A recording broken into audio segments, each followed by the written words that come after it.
Renata, eu sou arquiteta e design de interiores aqui nos Estados Unidos e nesse vídeo eu juntei todas as perguntas que vocês já fizeram pra mim para responder de maneira geral e tentar te ajudar um pouco nessa vontade de entrar no mercado americano, de vir para os Estados Unidos trabalhar ou trabalhar remotamente, tudo que envolve esse mercado. Claro que são perguntas muito gerais, eu vou tentar dar uma resposta pessoal de coisas que eu passei, coisas que eu também vi amigos passando, uma visão geral do mercado. Eu não sou nenhuma especialista, mas eu tô aqui já tem 2 anos e meio, com amigos que também estão há alguns anos aqui já. E, enfim, acho que uma experiência pessoal é muito válida também, além de dados e afins. Então, estou aqui com as perguntas. Eu juntei em blocos, as perguntas que vocês já me fizeram, e eu vou tentar responder o máximo delas aqui nesse vídeo. E se você tiver mais alguma dúvida, me manda aqui nos comentários, pode me mandar lá no Instagram, no TikTok, em qualquer rede, eu sempre tento responder vocês, até porque não é muita gente ainda, mas todo mundo que já me mandou mensagem, e principalmente eu vou fazer um agradecimento aqui também. As pessoas que me mandam mensagem e me mandam algum tipo de carinho, eu sou muito grata, porque eu ainda sou muito pequena aqui, tanto no YouTube quanto no TikTok, mas eu tento ao máximo de ajudar as pessoas, eu gosto muito de compartilhar meu conhecimento, a minha vida aqui. Então, se de alguma maneira você me deu algum carinho virtualmente, muito obrigada, eu adoro. E espero muito que você consiga o que você quer, né, na vida. Mas é isso, vamos responder as perguntinhas de vocês. Eu vou começar, então, falando um pouco de mim. São perguntas que vocês também fazem, numa maneira geral. Então, qual é a minha formação? Eu sou arquiteta e design de interiores. Eu fiz as 2 faculdades no Brasil. Em Florianópolis, eu consegui fazer as 2 ao mesmo tempo. Então, eu fiz a Unisul, que é a Universidade Federal de Santa Catarina. Eu fiz arquitetura por 5 anos e fiz design de interiores no Sesusc, que teoricamente é um curso técnico, mas como foi 2 anos e meio, deu como graduação. Então eu tenho 2 diplomas e eu fiz ao mesmo tempo, eu comecei desde o início, então 2 anos e meio da minha vida eu fiz as 2 faculdades ao mesmo tempo, depois me formei na design de interiores e aí terminei arquitetura, o que foi bom porque deu tempo de fazer estágio pro final da faculdade. Então eu já tinha pego um pouco mais de experiência na faculdade mesmo, né, de conhecimento. E nos últimos 2 anos e meio eu consegui fazer estágio, o que me ajudou muito. Eu acho que é uma dica que não pode faltar em lugar nenhum, quanto mais experiência e estágio vocês fizerem, melhor. Você aprende a ser um profissional, você aprende sobre a profissão que a faculdade não te ensina e te faz uma pessoa melhor também, porque você tem que aprender posições, você tem que aprender a lidar no escritório. Eu acho que a geração de hoje em dia tem um pouco de déficit, tem um pouco de lack of it, né, nesse quesito, mas tudo bem. Aí eu fiz o meu mestrado em Barcelona pela UIC, que é a Universidade Internacional da Catalunha. Foi na parte de Business Management, em arquitetura e design de interiores, que eu também vou falar um pouquinho nesse vídeo aqui. Por que eu decidi trabalhar nos Estados Unidos? Uma ideia minha, no geral, foi sempre sair do Brasil. Não sabia pra onde, não sabia nem como começar. E a minha vida meio que fez um curso próprio, assim, se eu puder dizer isso. Eu acho que tudo aconteceu na hora que tinha que acontecer, mas também com muita coragem de dizer sim e não para muitas coisas. Então eu trabalhava no Brasil, não estava tão feliz assim, me demiti, não sabia o que fazer e acabei vindo para os Estados Unidos e nunca mais voltei para casa. E com a graça do bom Deus, assim, eu fui direto trabalhar na minha área, eu nunca me desfiz desse caminho. E foi muito bom porque eu trabalhei numa empresa que me fez aprender de tudo. A gente fazia marcenaria, projetos e construção. Então eu vou falar um pouquinho mais nesse vídeo aqui. E aí foi uma coisa que me ajudou muito a entrar de cabeça no mercado americano. O primeiro emprego, como eu consegui? Uma pergunta que bastante gente faz. E eu sempre dou dica no TikTok. Eu me inscrevi, eu apliquei dentro dos sites de emprego. Então o primeiro eu consegui pelo LinkedIn. E uma coisa que me ajudou muito, e sempre que eu lembro eu dou essa dica se tem um e-mail, eu mando um e-mail para esse e-mail. Não só pelo LinkedIn, tipo, aplicar aqui, mas se tem algum tipo de contato, eu sempre mando meu currículo, meu portfólio. Muitas empresas americanas gostam de cover letter, que é uma carta falando sobre você, sobre o que você quer, enfim, muito relacionada a como você é como profissional e também como pessoa, tipo um mix, assim. Eu consegui o meu primeiro emprego numa empresa brasileira, o que também ajudou bastante, porque pela questão da língua, então eu aprendia muitas coisas já com português, com brasileiros que estavam aqui, mas todos os nossos clientes, projetos, tudo, a gente falava inglês. E foi nessa empresa, que eu tava comentando um pouquinho antes no vídeo, de que a gente fazia de tudo. A empresa, ela tinha 3 ramos, né? A de marcenaria, de projetos, de construção e um quarto, na verdade, que era de venda de móveis. A gente vendia móveis de luxo, então meio que entrei de cabeça para aprender tudo e foi muito bom. A experiência profissional não foi tanto assim, pautas para outros vídeos, mas no quesito de aprender, eu muito botei minha cara a tapa. Eu falei que eu ia passar pelo que eu tava passando, mas com o objetivo de aprender. Então, ter envolvimento em todas essas áreas foi muito bom, porque projeto é projeto, obra é obra, marcenaria é marcenaria, marcenaria é um pouco diferente aqui também. Sim, uma coisa vale lembrar. Tudo que a gente aprende no Brasil não é descartado.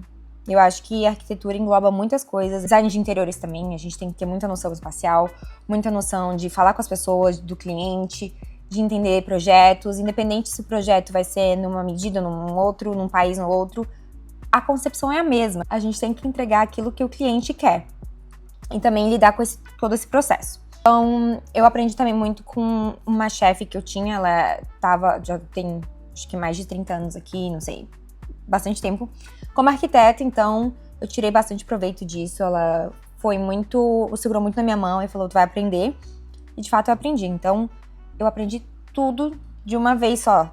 Claro que ainda continuo aprendendo, mas sistema imperial, como lidar com marcenaria, como é que são obras aqui, porque o sistema construtivo é outro, e lidar com o cliente, fazer uma apresentação em inglês e assim por diante. Um adendo que eu acho que meu áudio não tá um dos melhores, eu ainda tenho que aprender. Mas voltando.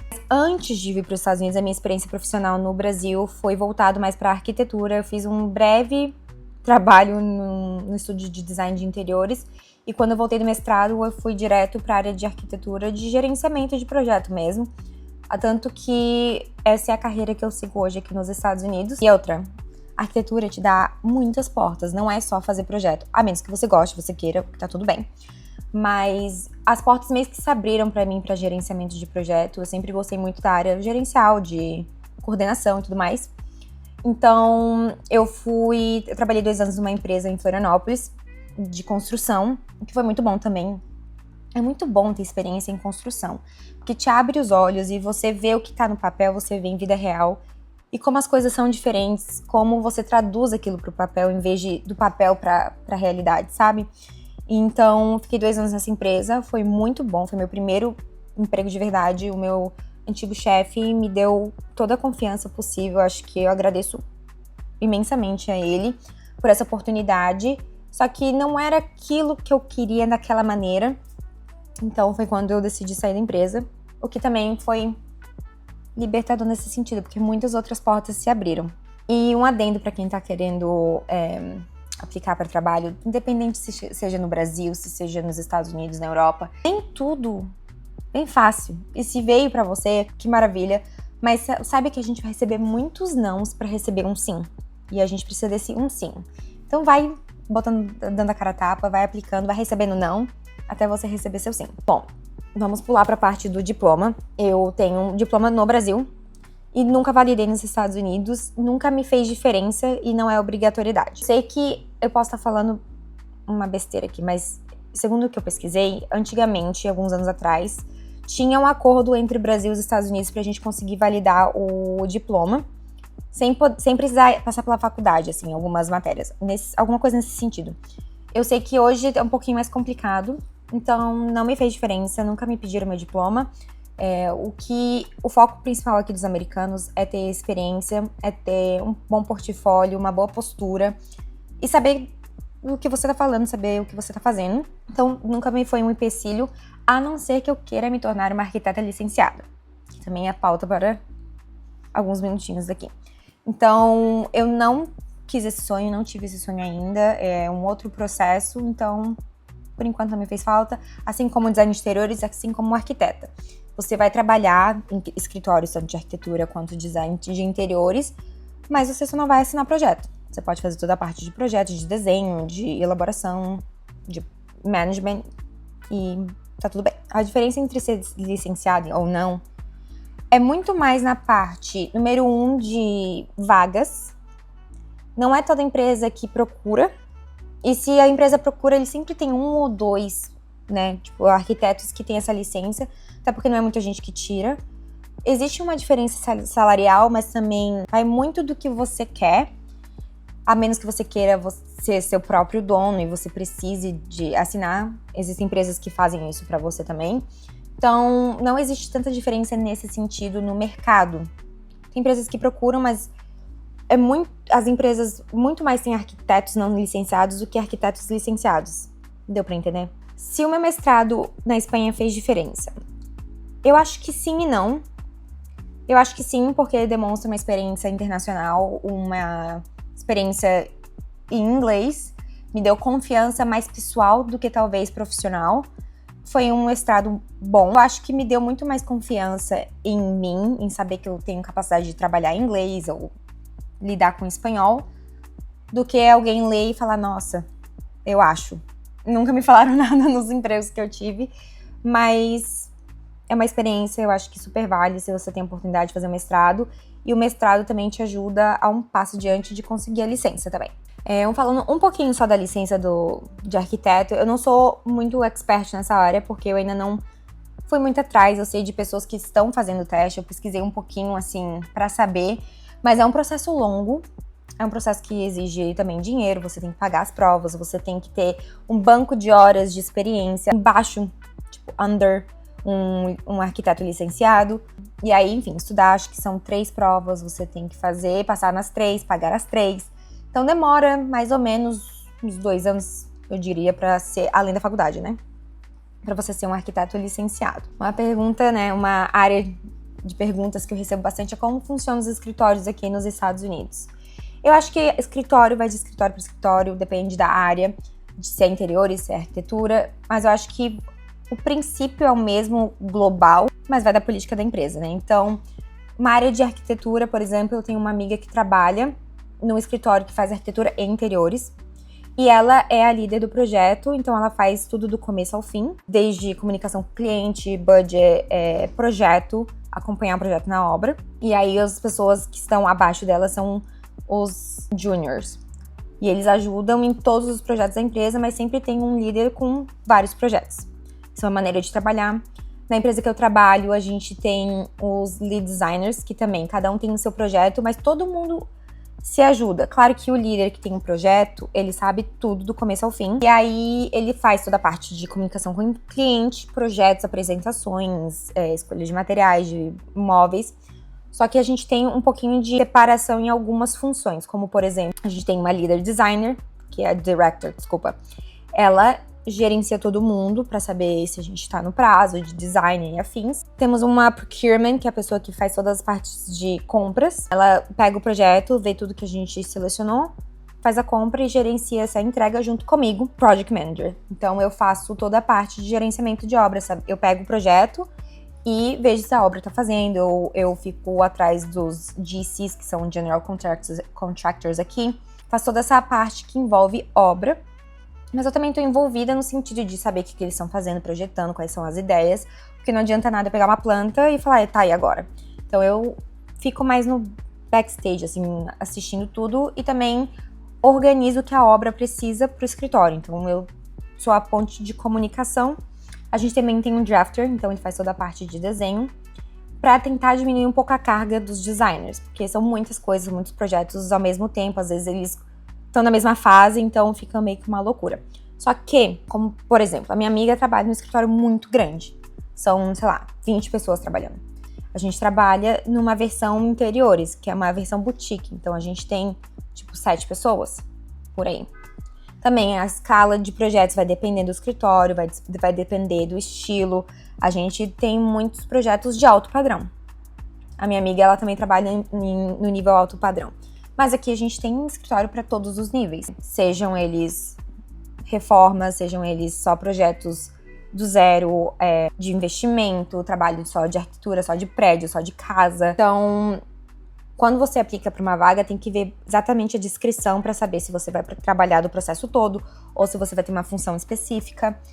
E, enfim. Tanto nos escritórios que eu trabalhei ou de amigos meus, eu nunca vi uma segregação e uma diferença entre você ser um arquiteto brasileiro ou latino ou qualquer outra nacionalidade de um arquiteto americano, até porque em Miami a gente tem uma população muito diversificada e nunca houve essa diferença, assim. Como eu falei no começo do vídeo, eu acho que vai muito da sua experiência, de como você é trabalhando, do que quem você é nacionalidade, sabe? Se você tem qual o seu diploma, quanto você tirou no seu projeto, na faculdade, nesse sentido. E um adendo, se você estiver procurando por emprego nos Estados Unidos, saiba que inglês é o número 1 que você tem que saber. Independente de ser um trabalho remoto, de fazendo só drafting, só 3D, você tem que se comunicar com a empresa em inglês. Então, é um requisito. Espanhol pode ser um requisito obrigatório ou opcional. Que a gente, aqui no sul da Flórida, Miami, enfim, a gente tem muitos clientes e muitos trabalhadores, principalmente em obras, que falam só espanhol. Outra coisa, como é a nossa relação com fornecedores? Eu acho que é muito da mesma maneira que a gente faz no Brasil. A gente tem muita comunicação por e-mail, WhatsApp, ligação. Os mesmos problemas de entrega, de prazo, enfim. E aí também vai depender do nível de obra que você trabalha, né? Se vai ser alto padrão ou não, aí você varia um pouco os fornecedores. Mas assim como qualquer cidade, quase todo mundo usa a mesma pessoa, quase todo mundo se conhece. Então, é sempre bom ter uma boa relação com o fornecedor. E, enfim, tem algumas pessoas que você consegue uma ótima relação, outras pessoas que não. Mas acho que isso não foge muito do padrão Brasil e Estados Unidos, eu acho que é a mesma coisa. Antes de eu voltar a falar um pouquinho ainda dos Estados Unidos, eu sei que tem muita gente que tem perguntas sobre meu mestrado. E aí eu vou falar bem rapidinho aqui pra esclarecer algumas dúvidas. E não tem problema se você tiver mais dúvida, me mandar mensagem, vou responder igual.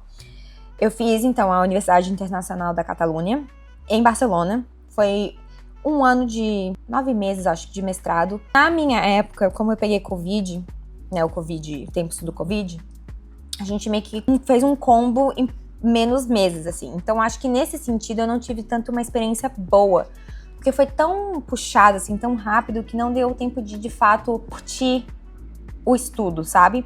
Eu acho que se tivesse durado todos os meses de fato, seria muito mais legal ter outras experiências em estágios. A gente teve alguns estágios diferentes durante a faculdade, cada um meio que foi por um caminho, assim, cada um dos alunos.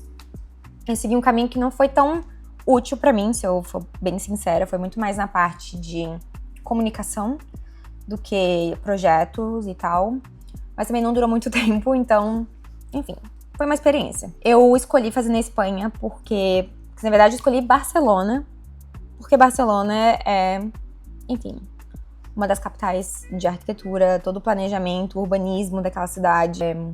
Se eu tivesse essa oportunidade, eu nunca diria não, e de fato consegui.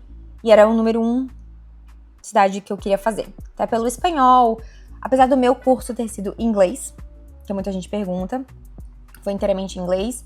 Mas enfim, vivenciar a cidade em espanhol, fiz algumas aulas de espanhol antes de ir, então foi super tranquilo. E a gente tem uma similaridade na língua, a não ser que você queira aprender catalão. Aí eu meio que só fiquei no espanhol mesmo. Uma coisa que esse mestrado fez por mim, não foi só no estudo, foi numa formação pessoal mesmo.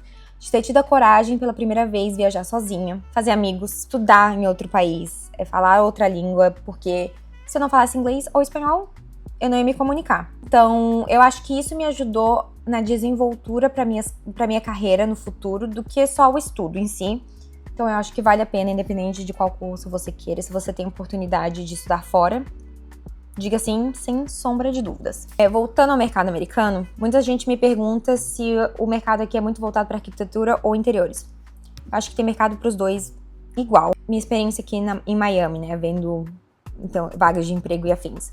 Miami é uma cidade que ela ainda está muito no auge do crescimento. Tem muita terra aqui para construir, tem muitos prédios, tem muita coisa acontecendo nessa cidade. Então, além de arquitetura para prédios, arquitetura para casa, tem muito design de interiores e tem muita gente com muito dinheiro aqui. Tanto que o mercado de alto padrão vem crescendo muito aqui. A gente tem clientes milionários, bilionários.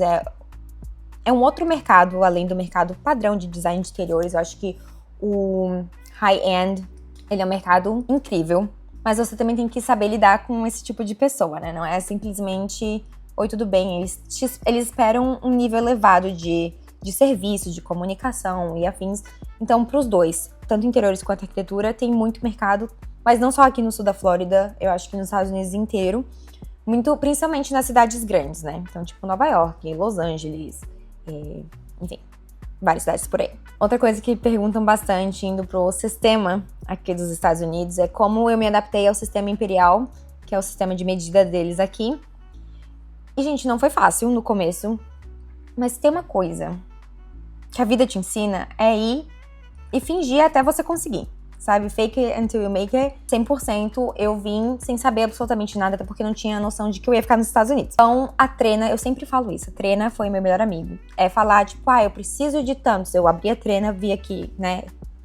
Comparava até com centímetros, uma coisa que eu parei de fazer hoje em dia, que já está mais no meu dia a dia fazer coisas em polegadas e pés. A Trena, ela tá sempre do meu lado.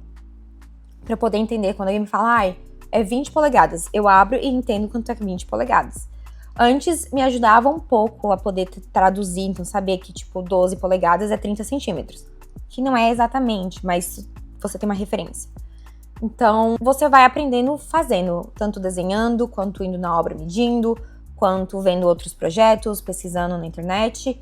E eu fui pesquisando como ler a Trena, o que são medidas padrões. A gente tem muito padrão aqui nos Estados Unidos.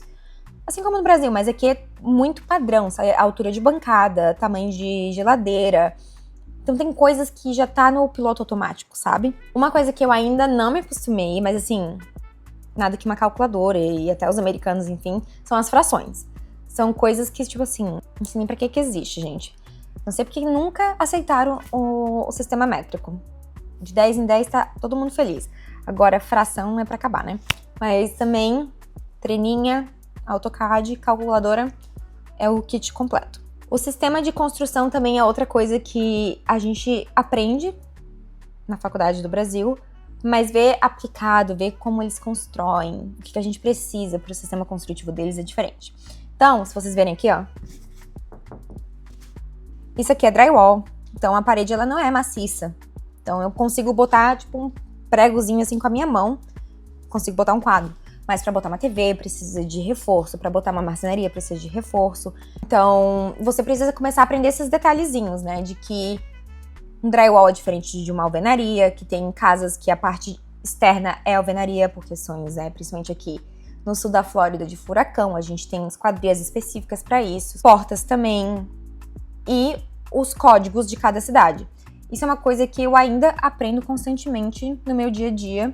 Nunca sentei para ler o código de Miami, a gente vai aprendendo quando a gente vai fazendo projeto, com pessoas que já têm experiência, e nada que uma internet não te ajude. Então, saber onde tem que botar tomada, quanto de distância de uma pia, porque toda pia precisa de uma tomada. Então, são coisas que você pode pesquisar, tem tudo no Google. Ou você vai aprendendo conforme você vai trabalhando. Outra coisa que é muito presente aqui é como faz o sistema de construção no sentido de você tem a empresa de arquitetura ou de design de interiores e o GC é a pessoa que faz o projeto para você acontecer na obra. Então, o General Contractor é a pessoa responsável e que pode assinar uma construção e ela faz toda a parte construtiva, então de paredes novas, de demolir, de instalar piso, gesso no teto, faz parte de pintura. E aí os nossos vendors, que são os nossos fornecedores, fazem as partes de window treatment, que é a nossa parte de persianas, blackout e afins, são o nosso próprio vendor que instala. Wallpaper é o nosso vendor que instala.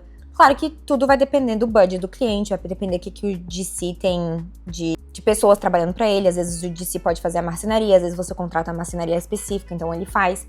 E aí um processo interno também todos esses nossos vendors, principalmente marcenaria, o pessoal que faz pedra, a gente ganha o shop drawings dele, a gente revisa conforme a gente quer, aprova e aí eles fazem e depois eles instalam. Isso é pelo menos como funciona nos escritórios que eu trabalhei aqui, a gente sempre revisa o shop drawings dos nossos vendors antes de eles poderem produzir. E como eu já falei, tem um vídeo lá no meu TikTok, se você quiser me seguir lá, eu sempre dou dicas quando eu lembro assim. onde conseguir empregos. Então eu vou deixar alguns sites aqui na descrição. Fechando aqui o assunto, né? Quando você procura emprego, você tem que saber se você está procurando remoto ou presencial. Se é presencial, você precisa estar nos Estados Unidos. Se é remoto, tanto faz, tanto fez. Mas, se a empresa está procurando um trabalho presencial, por favor, esteja nos Estados Unidos aplicando. Outra coisa, visto. Tem empresas que fornecem visto americano, né, de trabalho. Outras empresas que te pedem para ter documentação para trabalhar. E aí você tem que ter. São algumas empresas que te aceitam antes, mas também não são todas. Acho que a última pergunta e a mais polêmica de todas é: quanto ganha um arquiteto ou design de interiores? A resposta depende. Depende do tamanho da empresa, depende do seu nível de experiência, depende muito de tudo e de todos. Pode ser desde $15 a hora, a 40, a 70, a 100. Pode ser salário fechado pelo ano, pode ser de fato por hora, super depende. Não caia em promessas da internet, pelo amor de Deus. E por último, para fechar, 5 dicas que eu te daria se eu quisesse hoje procurar um emprego nos Estados Unidos. Número 1, aprender inglês, sem dúvidas.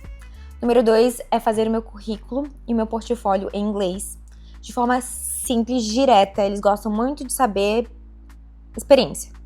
Você coloca a sua universidade, onde você estudou, mas é experiência e o tipo de projeto que você trabalha, quais os softwares que você usa. Muitos procuram Revit hoje em dia, mas AutoCAD é o básico, SketchUp, Revit é muito bom. E aí os outros que você sabe vão ser um plus. Também começar a me adaptar ao sistema, né, imperial aqui. Então, começa procurando freelance, tem sites para isso, ou fazendo projetos autorais para tentar se acostumar, para poder ter uma apresentação pelo menos no estilo americano. E por último, também saber o caminho que eu quero seguir. Se você quer arquitetura, se você quer interiores, se você quer management, e aprender. E é sempre bom ir pesquisando todos os tipos de vagas, saber o que eles pedem, para você poder construir aquilo que eles estão pedindo e você ter mais chances de aplicar e ser contratado. Espero que vocês tenham gostado desse tipo de vídeo. Eu espero ter dado dicas úteis ou contado um pouco da minha história que te faça ter vontade e mais coragem de aplicar para cá também. Como eu disse, manda perguntas aqui embaixo, pode mandar no meu Instagram, no meu TikTok, aonde você quiser. E espero que tenham gostado, curta, comenta, compartilhe e vejo vocês no próximo.